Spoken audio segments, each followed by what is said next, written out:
안녕하세요. 오늘도 사연 살롱을 찾아주셔서 감사합니다.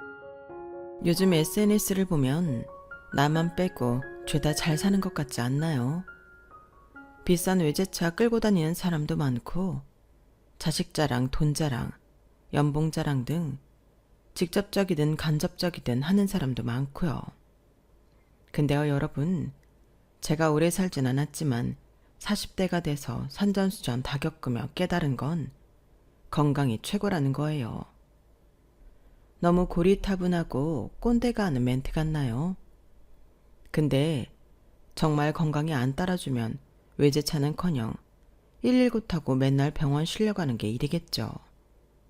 여행도 못 가고 병상에 누워 병원 천장만 바라봐야 할 거고요. 무슨 40대가 그리 건강 타령을 하는지 의문이 드시죠? 전 젊은 나이지만 자궁도 이미 결혼 전에 적출했고 신장도 한쪽 떼어 시모에게 바쳤어요. 아직 40대인 제 몸이 참으로 만신창이죠. 물론 신장 이식은 당시엔 시모를 좋아했기에 자의적으로 결정한 일이었어요. 하지만 그 후 어떠한 계기로 시모와 사이가 틀어졌고 10년간 안 보다가 정년에 우연히 재회했어요. 아주 안 좋은 상태에서 말이죠. 그동안 제게 무슨 일이 있었는지 궁금하시죠? 제가 애정하는 저의 최애 채널인 사연살롱 여러분들께 제 인생살이를 좀 털어놓으렵니다. 현재는 행복한 삶을 살고 있습니다만 어린 시절부터 비극적인 일이 참 많았거든요. 롤러코스터 같았던 어린 시절 이야기부터 들어주시겠어요? 어렸을 때는 정말 돈 개념 없이 살았어요. 화폐의 가치를 제대로 알 필요도 없었어요. 사업가로 승승장구하고 계시던 아빠는 외동딸인 제가 사달라는 건 거의 다 사주셨거든요. 몇백만 원짜리 바비 인형이 있단 사실 아시나요? 제가 갖고 싶다고 하니 90년대 당시 300만 원짜리 바비 인형을 미국에서 공수해 주시기도 했죠. 지방에 작은 백화점을 소유하셨고 건설업도 운영하셨기에 아빠 쪽 집안은 대대로 부자였어요. 한마디로 지역 유지였죠. 그랬기에 가능했던 사치였을 거예요 아마. 아빠 또한 금수저로 태어났기 때문에 돈 개념이 없긴 마찬가지였어요. 우리 가족은 우동이 먹고 싶으면 비행기 1등석 티켓 끊어서 일본 갔다 오고 베트남 쌀국수 먹고 싶으면 베트남에 직접 날아가서 먹고 왔죠. 몇백 평인지 몇 천 평이었는지도 모를 대저택엔 제 전용 그랜드 피아노가 있었는데 나중에 알고 보니 그게 몇백 년 된 고가의 악기더군요. 어렸던 저는 그걸로 도레미만 치다 끝났지만요. 여튼 초등학생 시선으로 세상에서 갖고 싶은 건 다 가졌었고 하고 싶은 거 먹고 싶은 건 다 해본 것 같아요. 그때 제 운을 다 쓴 것 같기도 하네요. 대저택인 저희 집에는 저녁 되면 늘 파티가 열렸어요. 그 지역에서 잘 나가는 정치인, 법조인, 기자, 기업인, 관료들이 다 왔었던 것 같아요. 외동딸인 전 그분들한테 귀여움도 참 많이 받았죠. 참으로 행복했던 나날이었지만 저희 엄마가 자궁암 판정을 받으면서 우리 가족의 불행은 시작되었어요. 아빠와 엄마의 사이는 정말 좋았어요. 거의 고목나무에 탁 붙어있는 매미처럼 회사 밖에서는 늘 함께 다니셨거든요. 그런 우리 가족에게 엄마가 자궁암 말기라는 사실은 받아들이기 힘들었죠. 아빠는 충격에 식음을 전폐하고 엄마 병간호에 발벗고 나섰어요. 물론 간병인이나 간호사 여러 명이 24시간 엄마를 돌봐주고 있었죠. 하지만 나중에 엄마가 거동까지 힘들어질 지경이 되자 아빠가 엄마의 대소변까지 직접 받아냈어요. 주위 사람들의 만류에도 불구하고 말이죠. 회장님, 사모님 패드 제가 갈아드릴게요. 간병인들도 많고 저희 간호사들도 많은데 험한 일 하지 마시고 뒤에 계세요. 내 와이프 똥기저귀 가는 게 뭐가 험한 일이란 말이오. 우리 집사람이 하루라도 더 살 수만 있다면 내 목숨도 내놓을 수 있다고. 여보, 눈 뜨고 기운 좀 내봐요. 얼른 기운 차려서 우리 가족여행도 다시 가야지. 엄마의 상태가 점점 악화되자 아빠에겐 당연히 회사 일도 뒷전이었어요. 아빠 회사에서 아주 오래전부터 같이 일했던 곽 비서님한테 거의 정권을 주고 회사 일을 일임하셨어요. 개인 인감이며 뭐며 다 주며 곽 비서님을 완전히 믿고 맡긴 거죠. 그러던 어느 날 초등학교를 마치고 아빠와 함께 엄마 병상을 지키고 있는데 집으로 회사의 임원진들이 들이닥치더군요. 회장님, 지금 큰일 났습니다. 곽 비서가 회사의 모든 자금줄을 끊고 현재 유용 가능한 현금을 다 훔쳐서 필리핀으로 도피했답니다. 그 작업이 아주 오래전부터 치밀하게 이루어졌다고 하는데 회장님은 전혀 모르고 계셨습니까? 뭐야? 난 마누라 병간호하느라 전혀 몰랐는데 곽 비서가? 그럴 리가 없어. 내가 아끼고 챙기던 사람인데 필리핀으로 도주한 거 확실해? 아, 회장님. 지금 사모님 건강만 중요한 게 아닙니다. 회사가 다 망하게 생겼다고요. 곽 비서가 들고 튄 돈만 수백억 대입니다. 맨날 병간호만 하시면 회사 직원들 밥줄은 어떻게 합니까? 한 회사의 회장이면 책임감을 좀 가지세요. 회장인 우리 아빠에게 평소에 찍소리도 못하던 직원분들이 피를 토하듯 하소연하더군요. 그도 그럴 것이 그분들의 말씀이 다 사실이었거든요. 회사의 돈을 싹싹 긁어 횡령했다던 곽 비서는 저와 동갑인 딸이 있기에 절 각별히 예뻐하셨어요. 곽설화라는 그 딸과 함께 모두 가족여행을 같이 갈 정도로 가족들끼리도 사이가 좋았고요. 그런 그 아저씨가 우리 아빠 회사를 다 망하게 만들고 필리핀으로 도망갈 줄은 꿈에도 몰랐죠. 그렇게 아빠의 회사는 처참히 망해버렸고 엎친 데 덮친 격으로 엄마의 상태는 급격히 안 좋아져서 결국 돌아가시고 말았어요. 모든 불행이 한꺼번에 들이닥치니 현실 감각도 없던 아빠는 결국 엄마 장례식장에서 오열하시더군요. 연수가 어떻게 이럴 수 있니? 회사 회장 자리에 있을 때 문자방이 닳도록 찾아오던 사람들이 다 망하고 나니 네 엄마 장례식에 코빼기도 안 비치는구나. 사람이란 정말 무서운 존재다. 돈 없으면 사람 취급도 못 받는 무서운 세상이로구나. 여보, 보고 싶소. 뭐가 그리 급해서 이렇게 빨리 가버린 거야. 나랑 연숙이 둘이 어떻게 살란 말이오. 아빠, 이럴 때일수록 정신 차려야죠. 엄마가 하늘나라에서 우리 우는 거 보면 가슴이 찢어질 거예요. 얼른 눈물 닦고 저기서 국밥 드시고 좀 주무세요. 네? 지금 생각해도 초등학교 4학년이었던 제가 참 성숙했던 것 같아요. 어찌 보면 부잣집 외동딸로 태어나 온실 속의 화초처럼 자라긴 했지만 금수저 출신의 맘여린 부모님과 함께 살다 보니 상대적으로 엄마 아빠를 지켜야겠다는 사명감 같은 게 무의식적으로 자리 잡고 있었던 것 같아요. 그 책임감으로 인생 바닥으로 떨어진 아빠를 끝끝내 지켜주고 싶었어요.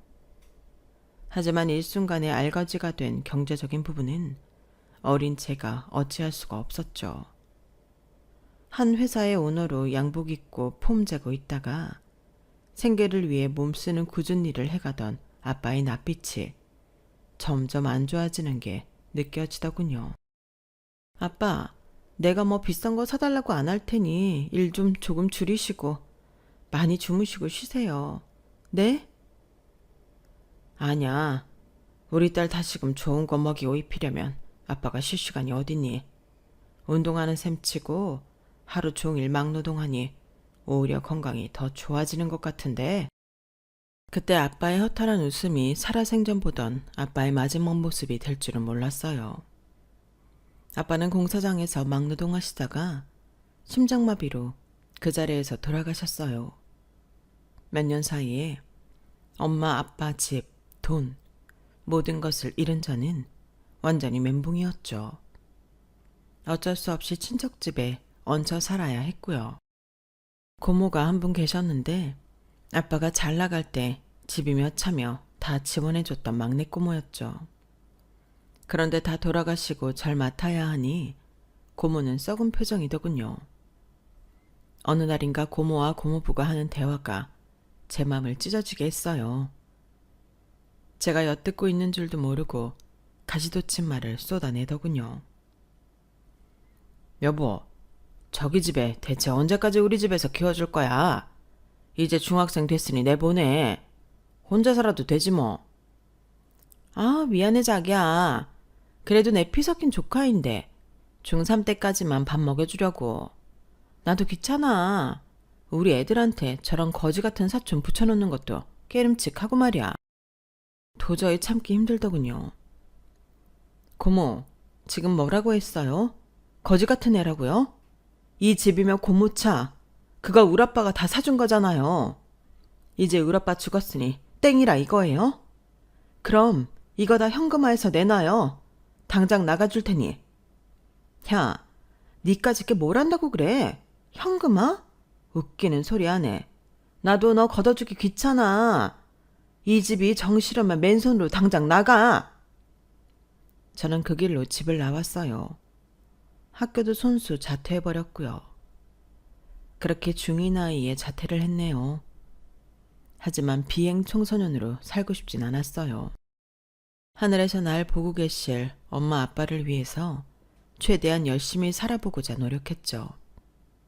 일단은 당장 갈 곳도 먹을 곳도 없었기에 백반집에서 알바를 하고자 찾아갔어요.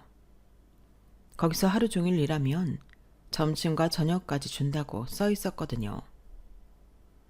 너무 어려서 안 될 것 같은데. 아니, 15살 꼬마가 왜 학교 안 다니고 식당에서 일한다고 찾아온 거야? 너 가출했니? 엄마 아빠 다 돌아가시고 고모네 집에 얹혀 살다가 거의 쫓겨나다시피 나왔어요. 사장님, 저 돈 안 벌면 굶어 죽어요. 제발 식당에서 일하면서 돈 벌게 해주세요. 열심히 해볼게요. 아휴, 딱해라. 그래, 알았다. 너 갈 곳도 없다고 그랬지? 그럼 누추하지만 식당 구석에 창고방 있으니 그곳에서 전기장판 깔고 당분간 살아. 괜찮니?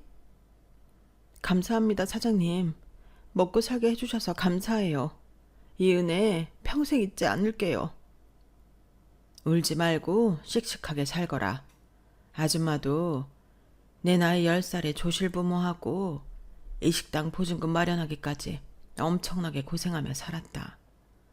사기도 많이 당하고 심지어 두 아들을 낳은 애들 아빠도 사기꾼이었더구나.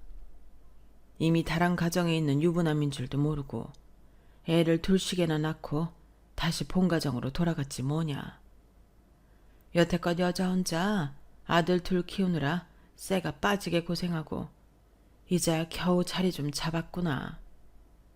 그래도 아들들이 둘 다 착하게 커서 그나마 다행이지.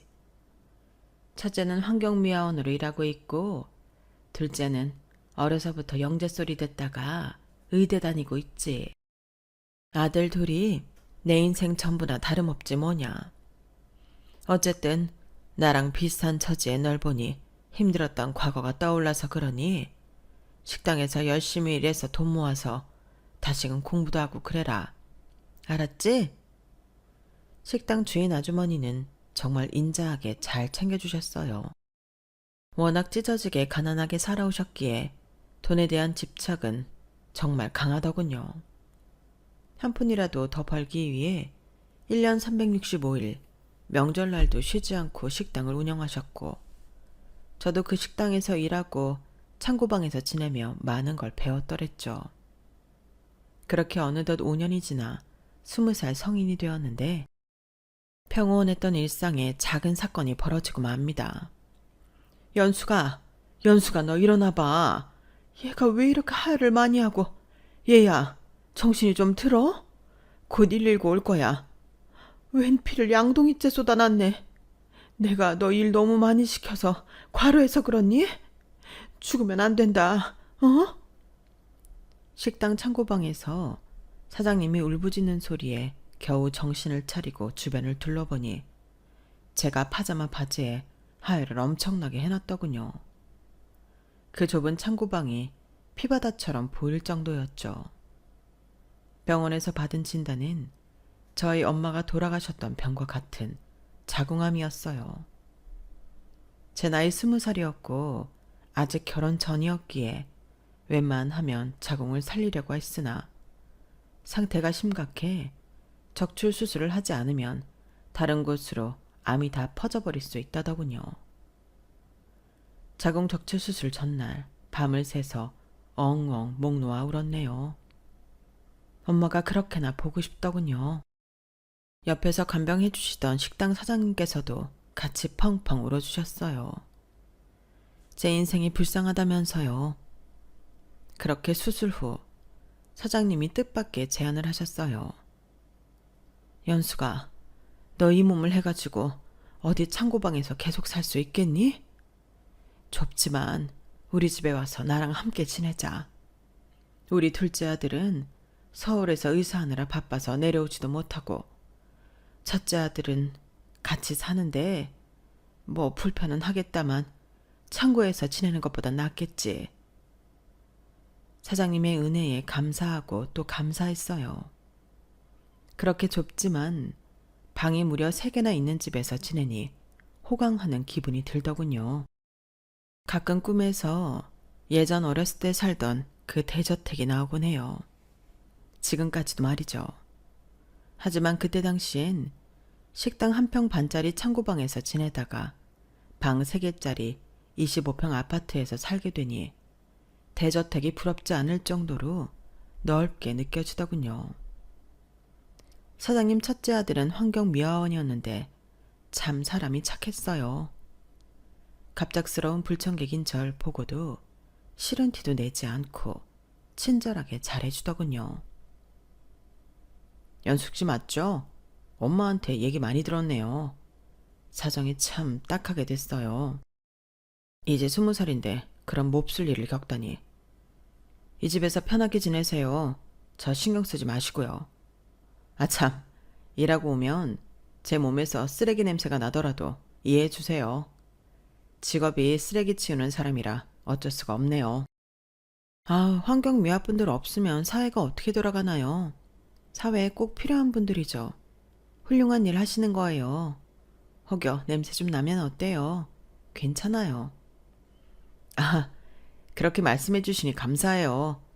가끔 길에서 아줌마들이 자기 자식 보고 너도 공부 안 하면 나중에 저런 일 하면 힘들게 살아야 해. 라는 말을 들을 때 마음이 참 아픈데 연숙 씨가 훌륭한 일이라 말씀해 주시니 고맙네요. 여튼 우리 식구가 된 걸 환영해요. 뭐 이미 눈치채셨겠지만 처녀총각이 한 집에 있다 보니 눈이 맞을 수밖에 없었어요. 전 성실하고 착한 성국 씨에게 점점 스며들었고 이런 제 마음을 눈치챈 그 사람도 제게 매일 편지를 써주고 가끔 꽃도 사다주고 맛있는 것도 사다주는 등 마음을 표현하더군요. 물론 사장님 몰래 말이죠. 하지만 엄마인 사장님은 첫째 아들인 성국 씨의 마음을 이미 눈치채고 있었어요. 야, 니네들 연애하니? 뭘 나 모르게 꽃을 주고받고 난리들이랴? 아유, 좋을 때다. 아, 엄마 눈치채셨어요? 에라 모르겠다. 들킨 김에 엄마한테 그냥 허락받고 화끈하게 진행시킬래요. 나 연숙이랑 결혼하고 싶어요. 그래도 되죠? 뭐? 결혼까지? 벌써 그렇고 그런 사이인 거냐? 연수가 네 마음도 그래? 어서 대답 좀 해봐라. 성국 씨와의 연인으로 지내며 아직 결혼까진 생각 안 해봤지만 할 수 있다면 하고 싶었어요. 하지만 딱 하나 크게 걸리는 게 있었죠. 바로 제가 자궁암 때문에 자궁 적출 수술을 받았기에 이미 아이를 가질 수 없는 몸이 됐다는 사실이었어요. 저 사장님도 아시겠지만 제가 아기를 못 갖잖아요. 그저만 아니라면 저도 성국 씨랑 결혼하고 싶은 마음이 커요. 면목이 없어서 허락해달란 말씀은 못 드리겠네요. 야, 그게 어디 뭐 네가 걸리고 싶던 병이더냐? 애 없으면 나중에 입양이라도 해서 정성껏 키우면 되는 거지 뭐. 사랑이란 게 반대한다고 틀어먹힐 게 아니더라. 나도 애들 아빠가 광부였기에 결혼한다니까 우리 집에서 반대를 하도 심하게 해서 야반도주했지 뭐냐.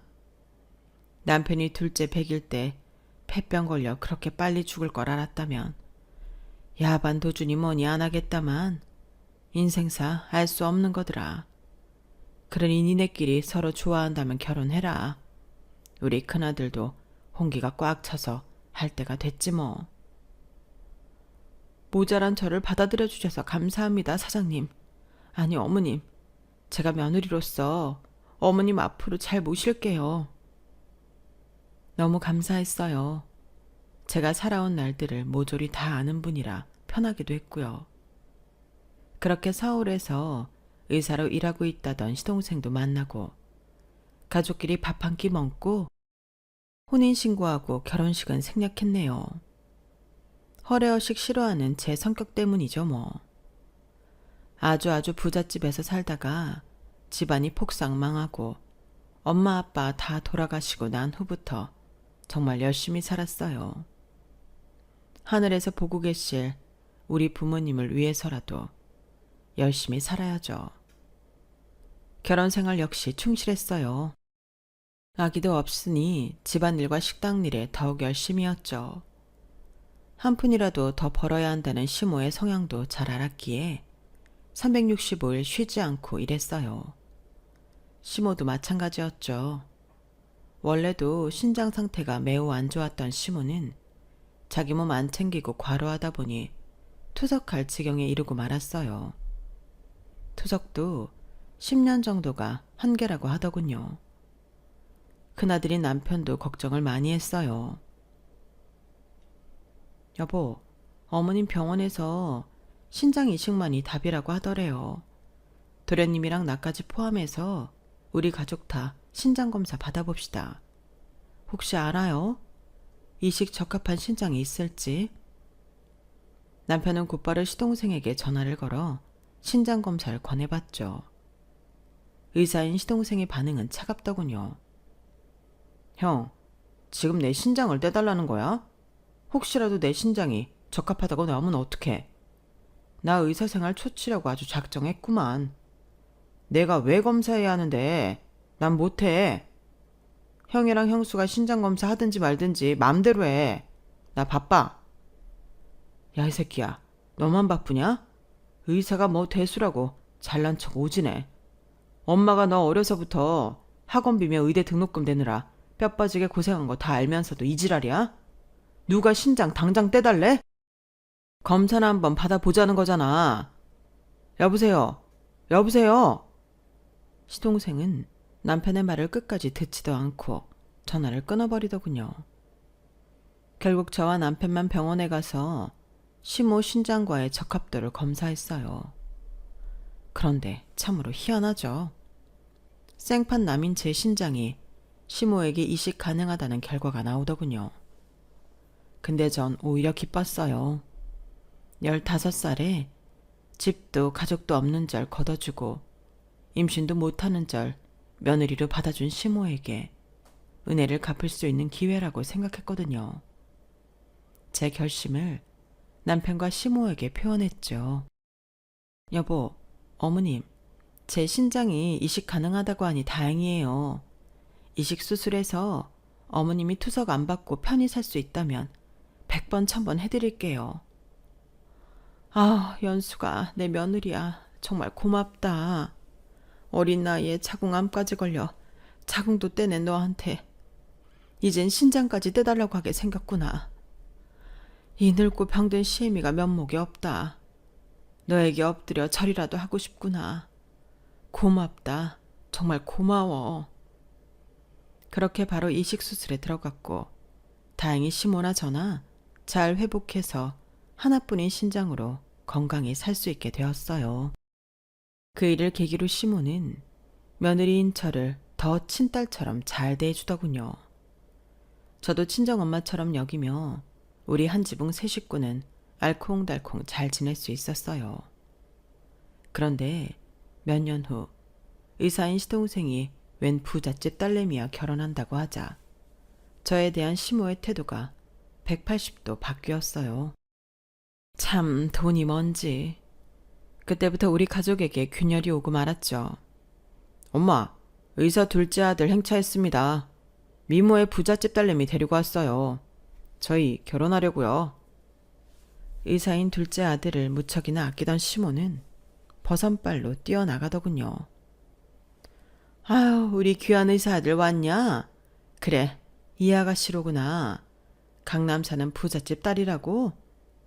아버지가 필리핀에서 크게 리조트 사업을 하신다지?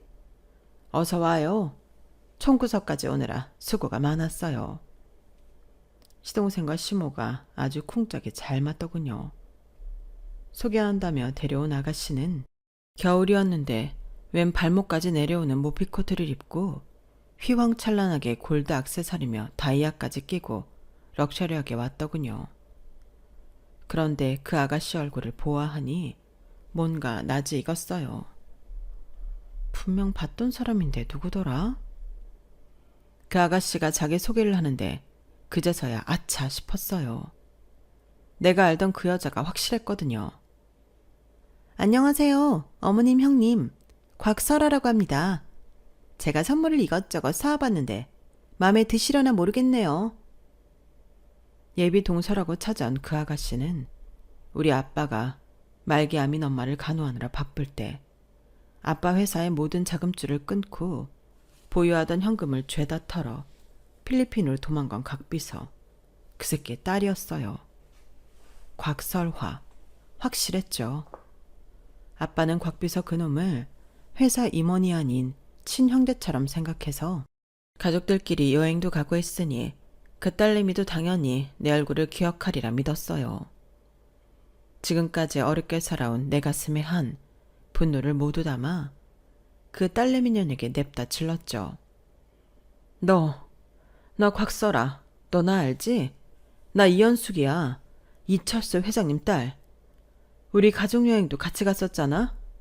니네 아빠가 우리 집안 회사 돈 다 갖고 필리핀으로 튀는 바람에 우리 엄마도 죽고 우리 아빠도 죽었어. 악마 같은 니네 아빠는 아직도 잘 먹고 잘 살고 있니? 사기치고 횡령한 돈으로 필리핀에서 리조트 사업을 해? 이 개새끼들, 악마 새끼들 같으니라고. 곽설아 그 여자도 독하더군요.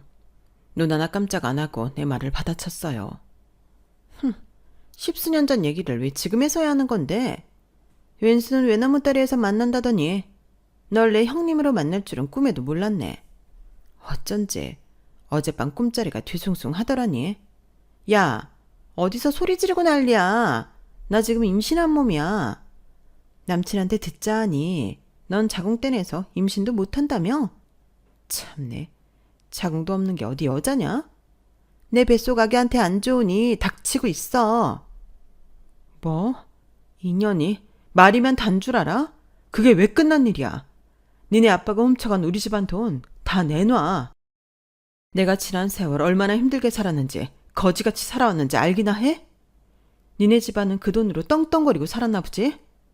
나 가만 있지 않을 거야. 니네 집안 멸망하는 꼴 꼭 보고 죽을 거라고. 저와 곽설아 그년이 싸우는 꼴을 보며 대강 상황을 다 파악한 시모와 남편, 시동생은 저희를 뜯어말리기 시작했어요. 그런데 시모는 줄곧 곽설아 편만 들더군요. 너무 섭섭했죠. 야, 큰 며느리야. 지금 둘째 며느리가 이미 임신한 몸이라잖니? 애 잘못되면 네가 책임질 거냐? 넌 자궁도 없어서 임신도 못하는 애가 왜 이렇게 큰 소리 내면서 지랄지랄거리는 거냐? 이미 십수년 전에 다 끝난 얘기를 굳이 끄집어내서 가족 간에 흠질 낼 거 뭐 있냐? 우리 의사 아들내미가 결혼하고 살 강남집이며 차며 둘째 며느리가 해온단다. 심지어 우리 아들 의사 개업까지 사돈내서 다 해준다더라. 이렇게 은혜로운 사돈댁이 어딨냐? 큰 며느리 너 행여 옛날 일 끄집어내서 사돈 어른이나 둘째 며느리한테 행패 부리면 내 손에 죽을 줄 알아. 어머님, 자녀는 저희 집안 사업을 망하게 한 원수의 딸이라고요. 지금 그런 여자 편을 드시는 거예요? 저 여자가 입고 있는 모피코트며 다이아, 다 우리 아빠 회사에서 훔친 돈으로 산 거나 다름없어요. 우리 집안 회사가 전현 아버지 때문에 망해서 우리 아빤 막노동판에서 돌아가셔야 했다고요. 그런 사기꾼 도둑놈의 딸을 둘째 며느리로 정말 받아들이실 거예요? 막말하지 말라니까. 천연이 계속 처지랄이네. 그럼 우리 귀한 의사들의 아기까지 임신한 둘째 며느리를 내치랴? 넌 애도 못 가는 몸이니 내가 손주 얻을 수 있는 기회는 우리 둘째네 뿐인데. 게다가 몇십 원어치를 혼수로 다 해온다는데 내가 이 기회를 차버리랴? 절대 그럴 순 없지. 정 그렇게 싫다면 이 집에서 니네 부부가 나가라. 내가 아무렴 의사 아들이 더 좋지 청소부 아들이 더 좋겠냐? 큰아들 내외 없는 셈 칠 테니 썩 꺼져버려. 이번 기회를 통해 시모의 마음을 정확히 알 수 있었죠. 평소에도 환경미화원인 제 남편보다 의사인 둘째 아들을 훨씬 예뻐하는 건 익히 알고 있었어요. 하지만 우리 친정의 원수의 딸을 둘째 며느리로 인정하고 오히려 절 내쫓는다는 게 믿어지지 않았죠. 신장 투석하던 시모를 위해 며느리인 내가 신장 한쪽까지 떼어드리고 친정 어머니처럼 잘 모셔왔는데 이럴 수가. 너무 배신감이 컸어요. 무엇보다 곽비서, 그 새끼의 딸년을 동서로 마주해야 한다는 사실이 죽을 만큼 싫었어요. 내게서 모든 행복을 앗아간 그 집안의 딸과 가족으로 묶여야 한다니 소름이 끼쳤어요. 차라리 시모 말대로 그 집에서 내가 나오는 게 낫겠더라고요. 충격과 서러운 마음에 엉엉 울면서 짐을 싸고는 일단 근처 여관으로 향했어요. 주인한테 장기 투숙하겠다고 말하고는 대강의 짐만 푼 채로 살았죠. 이럴 땐 아이가 없어서 차라리 다행이라는 생각이 들더군요. 아이가 있었다면 시댁과 연 끊고 이렇게 누추한 곳에 머무르기 힘들었을 테니까요. 15살 이후로 시모의 식당 일만 줄곧 해왔던 전 배운 게 도둑질이라고 또 식당 파트타임 일을 잡아 시작했어요. 그렇게 몇 달이 지났을까 시모가 남편에게 전화를 걸어오더군요. 야, 네 마누라랑 이 집에 들어와서 살아라. 이게 니네 부부한테 하는 내 마지막 연락이 될 거다. 난 오늘부로 청담동 사모님이 될 참이니까 우리 금쪽 같은 둘째 며느리가 아기 낳는다고 아기 좀 봐달라며 청담동 집에서 함께 살자고 한다. 신혼집에 방이 5개나 된다면서 말이야. 니 얼마나 은혜로운 며느리냐. 용돈도 얼마나 많이 챙겨주는지 몰라. 아주 내가 말년에 복이 터졌지 뭐냐. 요즘 같은 세상엔 돈이 전부인 것 같다. 엄마, 아무리 돈이 좋아도 엄마를 위해 신장까지 떼준 며느리랑 단번에 연을 끊는 게 말이나 돼요? 지나가는 사람 붙잡고 물어보세요. 피도 안 섞인 며느리가 자기 장기를 떼줄 사람이 몇이나 되겠냐고요. 엄마, 정말 너무하세요. 나야 의사인 동생보다 못난 놈이라 그렇다 치지만 우리 연숙이한테는 진짜 너무하시는 거라고요. 전화기 너머로 바락바락 소리를 지르는 시모의 목소리가 다 들리더군요. 야, 그깟 신장 하나 떼준 게 대수냐? 난 돈 많은 며느리가 훨씬 좋다. 걔랑 다시 가족되면 우리 귀한 둘째네한테 복수라도 한다고 난리칠까봐 무서워서 다시 못 만나겠다. 그리고 우리 귀한 의사들이 쓰레기 치우는 형네랑 연 끊으라더라. 상류층 사모님 되려면 하층민들이랑 교류하면 안 된대나 어쩐대나. 나도 이제 강남 사모님 소리 들으면서 편히 살고 싶으니 둘째 말 들어야지 뭐. 너희들은 둘이 알아서 잘 살도록 해. 봐줄 손자도 못 낳는 것들 볼 필요 있냐? 끊어라. 서러워서 눈물이 나더군요. 마치 친정으로부터 버림받은 것 같은 기분이 들었어요. 늘 제 편을 들어주는 남편이 곁에 없었다면 정말 더 좌절했을지도 모르겠네요. 하지만 남편이 제 감정을 잘 이해해줬고 일주일 뒤 시모와 함께 살던 그 집을 가보니 이미 시모는 쌩하니 서울 강남으로 가고 없더군요. 저희 부부는 그 집을 대대적으로 리모델링 했어요. 영끄는 시모의 흔적을 다 지우고 우리 부부끼리 완전히 새 출발하고 싶었거든요. 쉬는 날이면 봉사활동도 열심히 하러 다녔어요. 고아원, 양로원, 수해가 난 지역 등 돌봐야 할 아이가 없었으니 홀랑한 마음으로 여러 가지 좋은 일 많이 하고 살았죠. 그런데 어느 날인가 고아원의 한 아이가 저에게서 떨어지질 않더군요. 그 아이는 소리라는 여자아이였는데 나이는 고작 4살이었어요. 저에게 자꾸 엄마라고 부르더군요. 담당 선생님께 여쭤보니 아빠는 누군지도 모르고 엄마와 함께 살다가 엄마가 자궁암으로 돌아가신 후 어쩔 수 없이 고아원으로 들어온 아이였어요. 심장이 철렁했어요. 우리 엄마도 자궁암으로 잃고 나도 같은 병으로 자궁을 떼어냈는데 이 아이도 엄마를 자궁암으로 잃었구나. 불쌍한 것. 집에 와서도 그 아이의 영롱한 눈빛이 제 머릿속에서 떠나질 않았어요. 그날부터 그 아이 생각에 잠도 오지 않더군요. 남편과 진지하게 상의를 해봤어요. 소리를 우리 딸로 들이면 어떨까? 호적에도 정식으로 올리고 말이야. 도저히 그 아이 생각에 잠이 오질 않아. 자꾸 눈에 밟혀. 입양을 하자는 거야? 그래, 나도 대찬성이야. 사실 내 아이를 키워보고 싶었어. 그렇게 결정해줘서 고마워, 연수가. 남편의 고백에 내가 본인 아이를 낳아줄 수 없는 여자라는 사실이 사무치도록 미안했어요. 그리고 용기를 내어 소리라는 여자아이를 저희 딸로 입양할 수 있었죠. 잘 적응할까?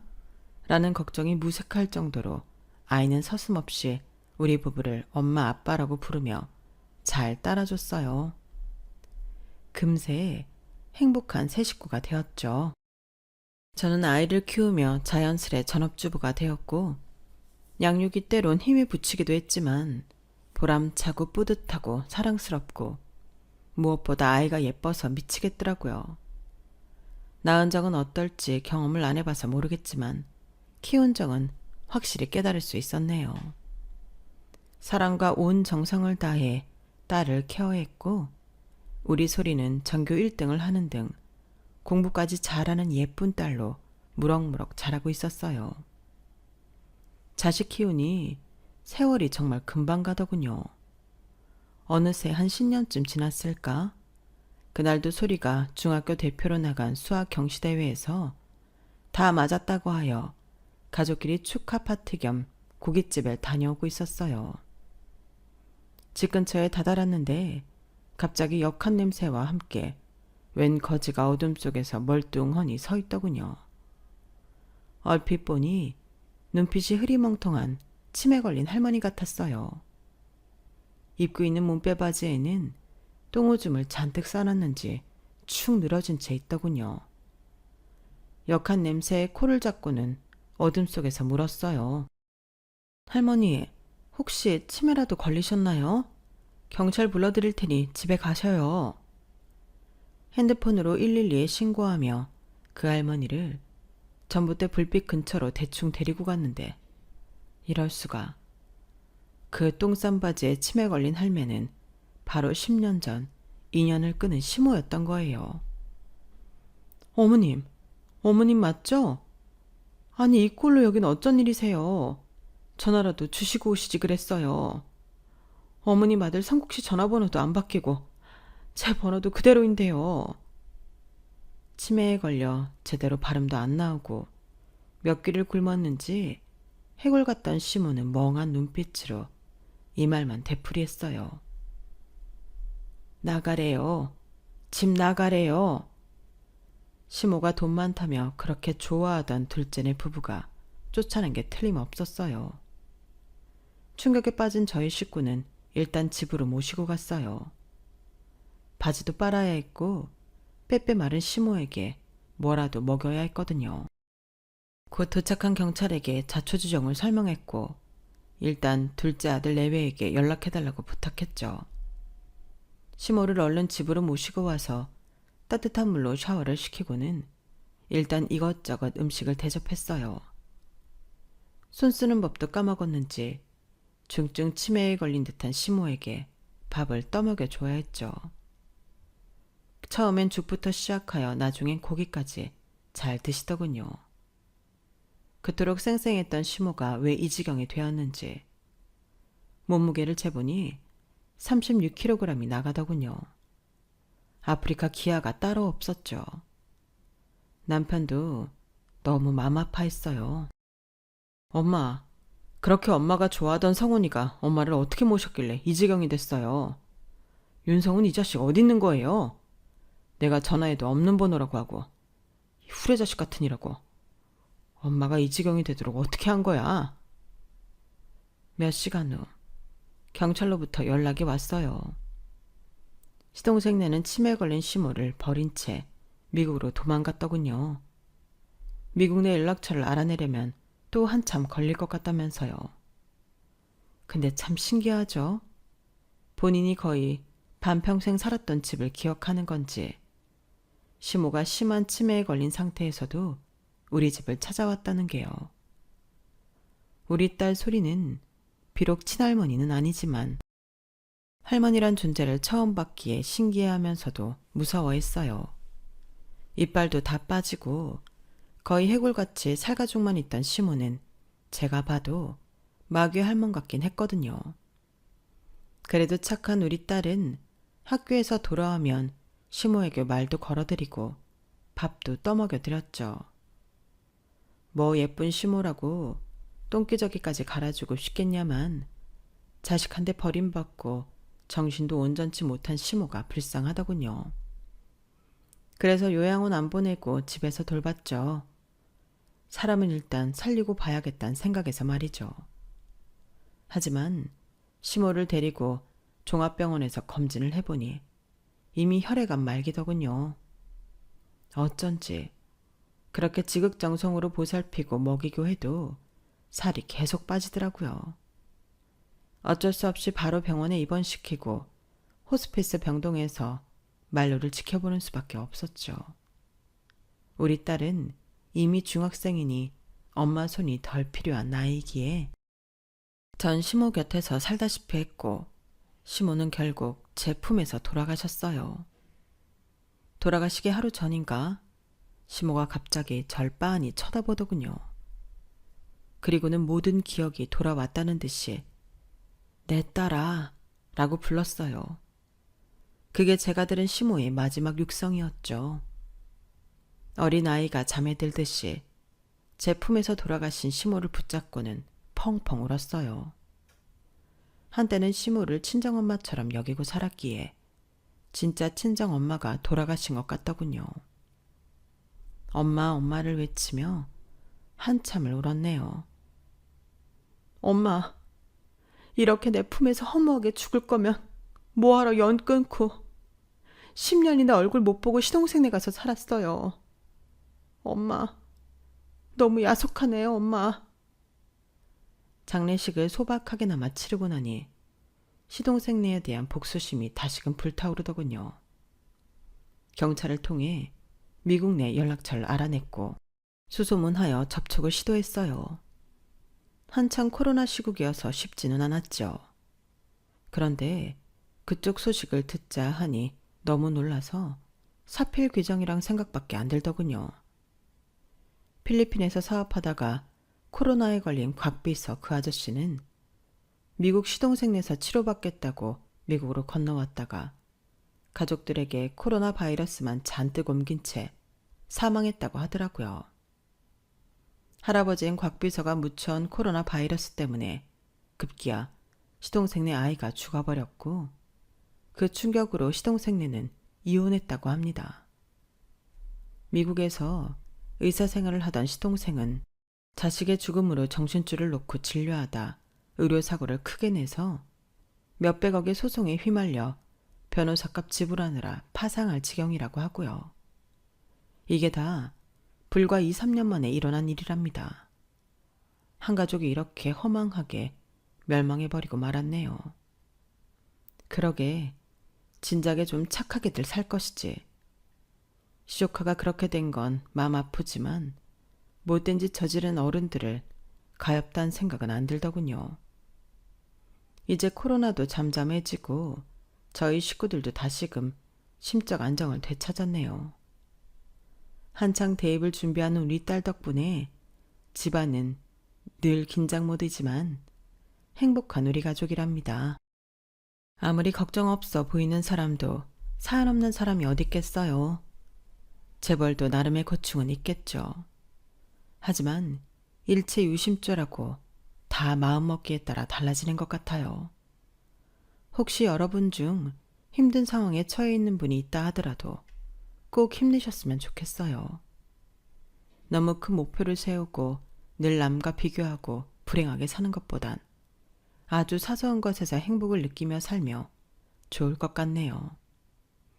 돈도 중요하지만 삶엔 그보다 더 큰 가치들이 존재하니까요. 항상 건강하세요. 여러분, 사연 댓글에 응원과 현명한 조언 부탁드려요. 좋아요와 구독은 저에게 큰 힘이 됩니다. 오늘도 좋은 일 가득하세요.